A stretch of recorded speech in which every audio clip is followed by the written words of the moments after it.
with his foot the heavy figure before him. "Oh, no, no, no!" she cried. "That would be too fearful.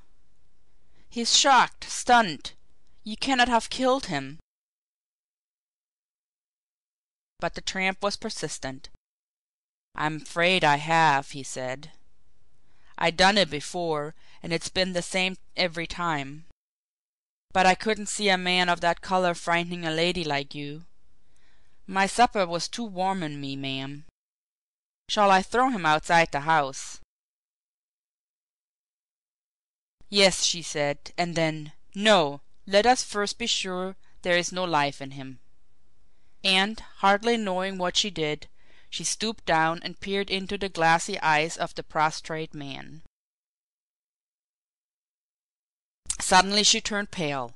No, not pale, but ghastly, and cowering back, shook so that the tramp, into whose feature a certain refinement had passed since he had acted as her protector, thought she had discovered life in those said orbs, and was stooping down to make sure that this was so, when he saw her suddenly lean forward and, impetuously plunging her hand into the negro's throat, tear open the shirt and give one look at his bare breast.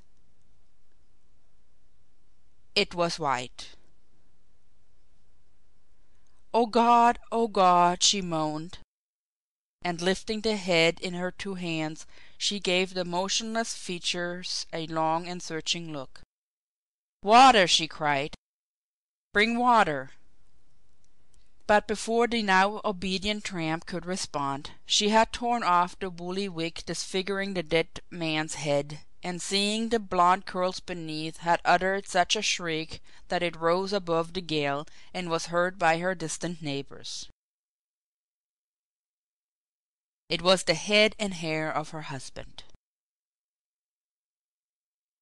They found out afterwards that he had contemplated this theft for months, that each and every precaution possibly to a successful issue to this most daring undertaking had been made use of, and that but for the unexpected presence in the house of the tramp, he would doubtless have not only extorted the money from his wife, but have so covered up the deed by a plausible alibi as to have retained her confidence and that of his employers.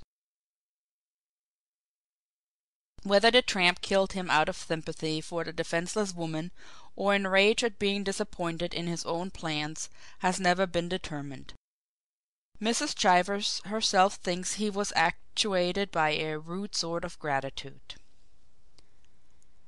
End of Midnight in Beauchamp Row. Recording by Julia Albert, julia.albert.org.